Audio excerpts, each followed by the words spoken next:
बहुत बहुत धन्यवाद मैडम। चिकित्सा विश्वविद्यालय का मार्गदर्शन करने और हर माननीय उप मुख्यमंत्री एवं स्वास्थ्य मंत्री श्री राजेश पाठक जी,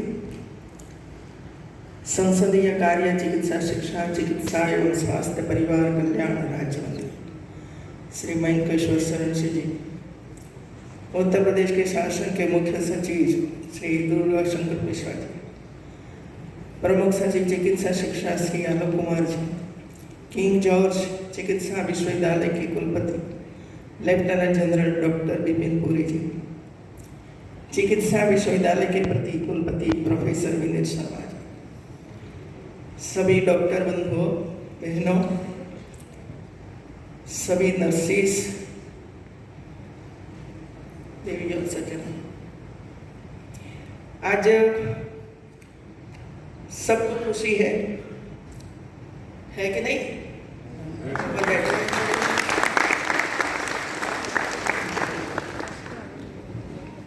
एक ऑफिसर को घर मिलता है ना, तो उनको खुशी होती है, उनके परिवार को खुशी होती है। इसी तरह जो स्टूडेंट्स हैं, विद्यार्थी हैं, वो पढ़ने के लिए आते हैं या सेवा भाव से काम करते हैं, तो उनको भी अच्छी जगह रहने के लिए प्राप्त होनी चाहिए। और ये काम आज हमारे 2 मंत्री और चीफ सेक्रेटरी से मिलकर पूरा किया है। और विपिन पुरी ने ये विषय मेरे सामने रखा था, तब पता चला। मैं एक तो बात इसी वजह से कहना चाहती हूँ कि मंत्रियों के लिए भी है और अधिकारियों के लिए भी है, क्योंकि शासन में 20 साल का मेरा लंबा अनुभव रहा है और शायद वित्त के अलावा सभी डिपार्टमेंट मैंने संभाला है। एक दूसरों के मिलकर काम नहीं करेंगे तब तक ऐसे सॉल्यूशन का समाधान कभी नहीं आएगा। डिपार्टमेंट की अपनी गलतियां या तो अपना काम मंत्रियों को बेझिझक दिखाना चाहिए, इसका भी अभाव होता है। जब तक मंत्री खुद वहां नहीं जाएगा, वो देखेगा नहीं, तब तक कोई अधिकारी आपको कुछ नहीं बताएगा। ये मेरा पहला अनुभव है मित्रों। और इसी वजह से सबसे ज्यादा गांव तक का प्रवास करना ये मेरी एक संस्कृति बन गई कि खुद को जानना। तब पता चलता है विभाग को कि हम नहीं बताएंगे तो खुद जाकर लेकर आएगी और इधर मीटिंग होगी तो डांट पड़ेगी हम लोगों को। दूसरा, क्या चेंज करना है, क्या नया करना है, ये सब तो अधिकारी के हाथ में ही है भाई। मैं तो 20 साल से देख रही हूँ और इधर भी 5 साल से देख रही हूँ। आप ही तय करते हो, आप ही करता हरता हो पूरे प्रदेश के, और कोई नहीं है। न मंत्री है न सीएम है। कहाँ मेडिकल कॉलेज बनाना है, कहाँ स्कूल बनाना है, कहाँ हॉस्पिटल बनाना है, ये तो आप सब लेकर मंत्रियों के पास आते हो तो साइन करवा के चले जाते हो। क्योंकि मंत्री तो 5 साल है, सरकार 5 साल है, फिर बदल जाएगी, फिर वो हो जाएगा।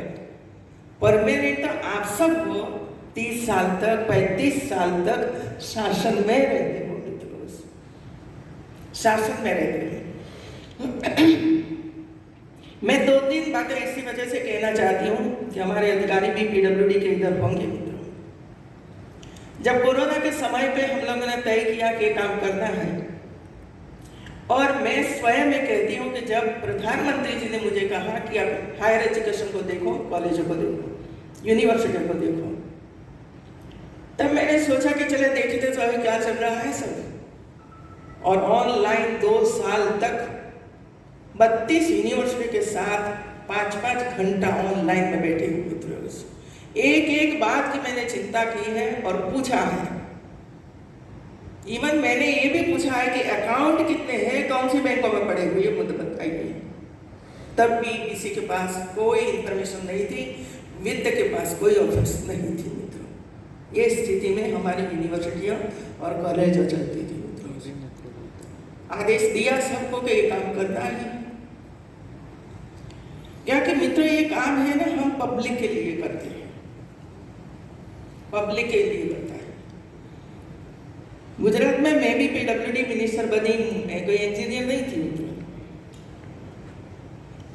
टीपी किसको बोलते हैं, डीपी किसको बोलते हैं, कोई अर्बन का मुझे कोई अनुभव नहीं था, लेकिन ये सब डिपार्टमेंट मैंने संभाला। एजुकेशन मिनिस्टर 10 साल रही, तब तक मेरे मन में ये प्रश्न थे कि मैं 50 लाख की कोई प्राइमरी स्कूल बनाना चाहती हूँ, 2 साल में मैं बना ही नहीं पाती हूँ। 1 करोड़ का काम करने के लिए 2 साल निकल जाता है, क्यों? इसका कोई जवाब कोई डिपार्टमेंट के पास नहीं था। ये डिजाइन बाकी है, टेंडर बाकी है, वो बाकी है, ऐसे करते रहते थे। जब मैं रेवेन्यू मिनिस्टर बनी, तब मुझे पता चला कि इसका समाधान कैसे हो सकता है। तो सबसे पहले मैंने ये स्टडी किया कि प्राइमरी स्कूल सरकारी हो या तो प्राइवेट, कितनी जमीन देना है। तो हम लोगों ने तय कर लिया कि 1 एकड़ जमीन प्राइमरी स्कूल को देना है। जिम्मेवारी किसकी? क्या 1 एकड़ जमीन का सैंक्शन करने के लिए क्या ACS के पास फाइल आनी चाहिए? मैंने तय किया ये काम डीएम का है। डीएम की जिम्मेवारी है कि 1 महीने में प्राइमरी स्कूल के लिए जिसने भी एप्लीकेशन की है, सरकार की एप्लीकेशन हो या कोई भी हो, 1 महीने में वो जमीन अलॉट करे। और प्राइवेट स्कूल बनना चाहिए तो 1 एकड़ जमीन उसको दो, लेकिन जितना कंस्ट्रक्शन होगा, इसकी जो कीमत होगी, इसका 50% पैसा उसको भरना पड़ेगा, बाकी की जमीन फ्री में मिलेगी, कोई पैसा नहीं होगा सरकार ने। एक पहला निर्णय किया। दूसरा निर्णय किया, पीडब्ल्यूडी मेरे पास था, मैंने कहा डिजाइन बनाइए, प्राइमरी स्कूल की डिजाइन बनाई, कमरा मैंने क्लिक करा कि प्राइमरी में इतने कमरे होने चाहिए, इसमें इतने होने चाहिए, कंप्यूटर के साथ। आज कंप्यूटर है नहीं है, लेकिन 2 साल के बाद उसको कंप्यूटर मिलेगा, तो क्या फिर से हम कमरा बनाएंगे? तो पहले से ही सब कुछ तय कर लिया और डिजाइन बनवाई। प्राइमरी की 3 डिजाइन, सेकेंडरी की 3 डिजाइन, हायर सेकेंडरी की 3 डिजाइन, और साइंस फैकल्टी है तो उसकी 3 डिजाइन परमानेंट हो गई डिजाइन। अब इतना ही करना है एजुकेशन डिपार्टमेंट को कि टिक करना है कि कौन सी डिजाइन आपको चाहिए, बस। बाकी और कुछ नहीं करना है, इतना करके आप पीडब्ल्यूडी डिपार्टमेंट को भेज दें। और टेंडर निकालना है, सितंबर महीने में टेंडर निकालना ही पड़ेगा आपको। और 1 करोड़ तक की काम करनी है तो जून महीने में मेरी स्कूल ओपन होनी ही चाहिए। आपको जो करना है वो करो, जून में स्कूल शुरू होनी चाहिए। बजट इसी साल में ही उपयोग में आना चाहिए और नहीं होना चाहिए। दूसरा, 7 नए डिस्ट्रिक्ट बनाए हमारे मुख्यमंत्री जी ने और 23 ब्लॉक बनाए, 23 ब्लॉक। तो मेरी जिम्मेवारी थी वहाँ डीएम की ऑफिस, कार्यालय, सीडीएस की सीडीओ की, मतलब जिलाधिकारी की ऑफिस, और एसपी। अब मेरे पास अलग अलग लोग लेकर आए, एसपी वाले लेकर आए कि हम वहाँ हमारी ऑफिस बनाएंगे। एक लेकर आया उत्तर में, तो एक लेकर आया दक्षिण में, तो एक लेकर आया पूर्व में।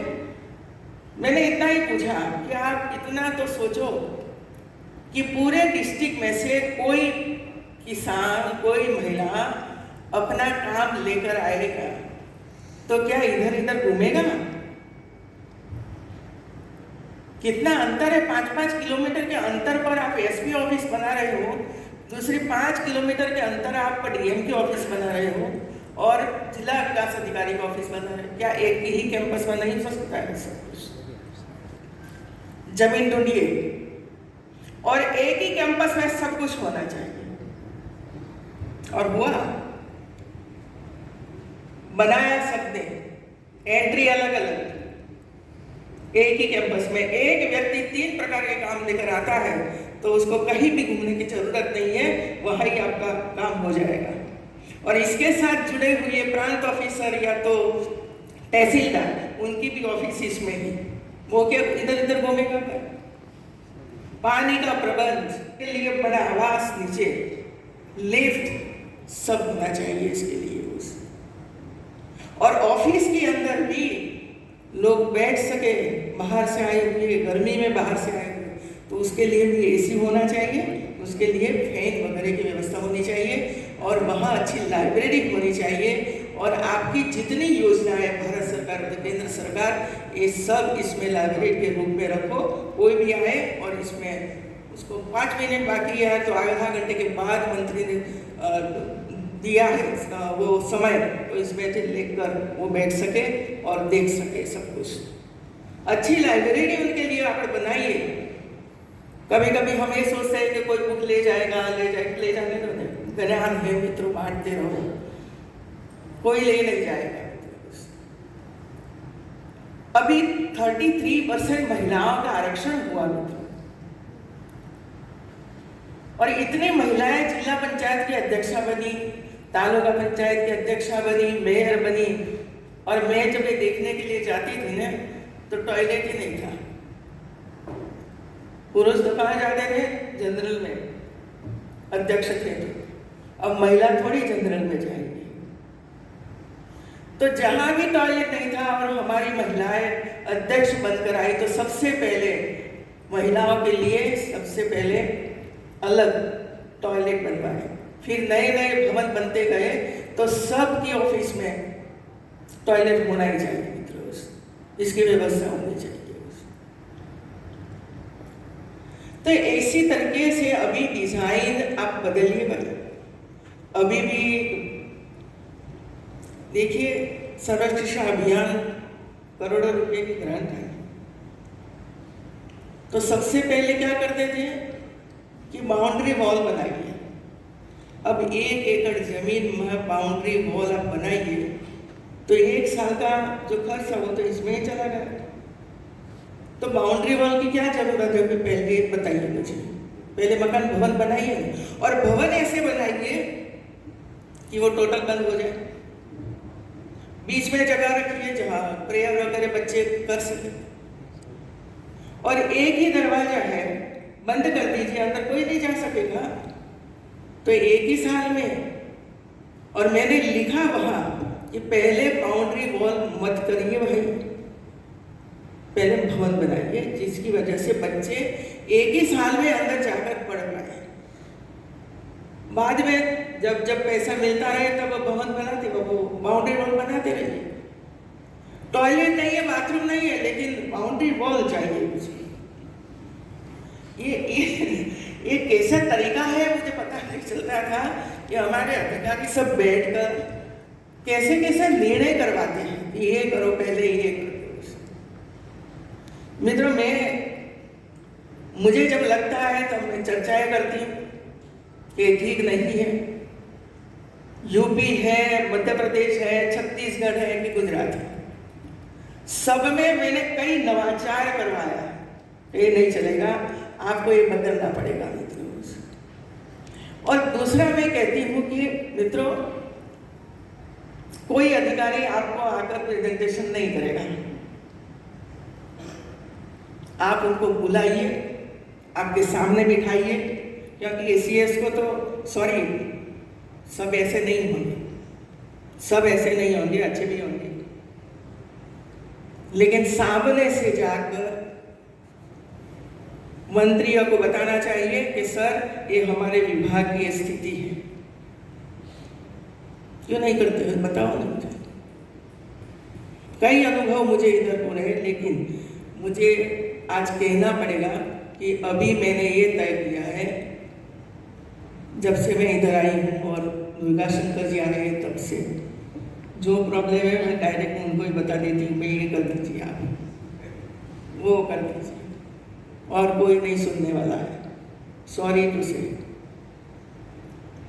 डिस्ट्रिक्ट में जाती हूँ, वहाँ भी प्रेजेंटेशन करवाती हूँ, भाई भारत सरकार की योजनाओं का क्या स्थिति में मुझे बताइए, क्या मकान बन गए हैं सब कुछ के बाकी है, कितने लोग भाग गए पैसे लेकर, तो बताइए,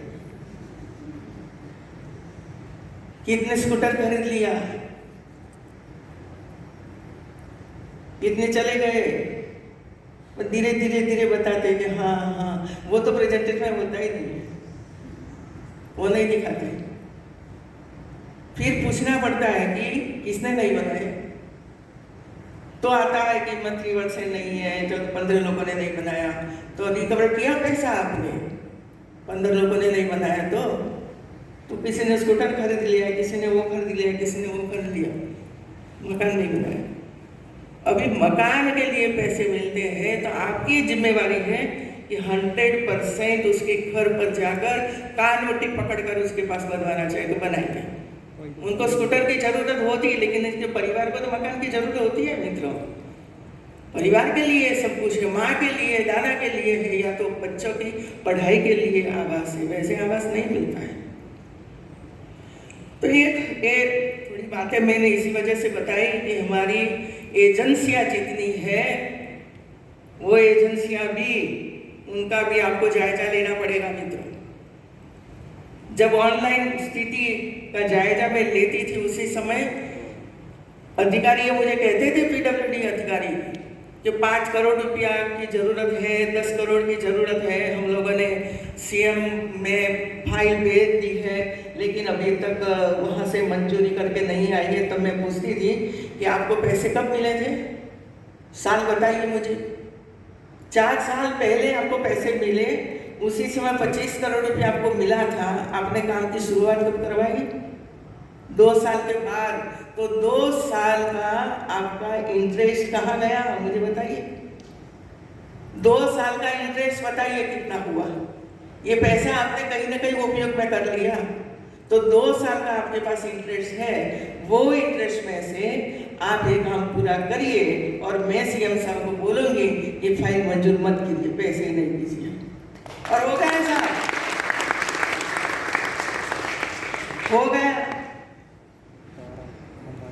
ये एजेंसियां जो आप रखते हो ना, वो एजेंसियों की एक कला है, एजेंसियों की एक कला है कि मुझे दे दीजिए, मैं समय पे पूरा कर दूंगा, समय पे पूरा कर दूंगा। फिर जमीन नहीं मिली, वो नहीं मिला, वो नहीं मिला, जो पेड़ काटना था वो नहीं काटा, वो लाइन जो ऊपर से हटानी थी वो नहीं हटाई, इसी वजह देर हो गई। ये सब बहानाबाजी चलती रहती है, इसमें 2-3 दिन चला जाता है। तो ये कलात्मक प्रवृत्तियाँ होती है ना, उसको ध्यान में रखिए और काम आगे बढ़ाते रहिए मित्रों से। आप सबको बहुत बहुत बधाई। हमारी नर्सिस ने जो कोरोना के समय पे लगातार आज भी काम कर रही है अच्छी तरह से, और सबकी दुआ उन्होंने प्राप्त की है मित्रों, सबकी दुआ प्राप्त की है। वैक्सीनेशन का जो काम किया पूरी दुनिया में नहीं हुआ था, ऐसा वैक्सीनेशन का काम समय मर्यादा में पूरा करके सब लोगों की जिंदगी बचाई है आप लोगों ने। ये कोई कम काम नहीं है, ये गौरवशाली काम है आपके लिए, और इस दिशा में आप आगे बढ़िए और लोगों की दुआ प्राप्त करते रहिए। और स्वस्थ जीवन जिसको भी मिलता है वो तो दुआ आशीर्वाद देकर जाता ही है, ऐसे प्राप्त करते रहिए। आप सबको बहुत बहुत बधाई, धन्यवाद।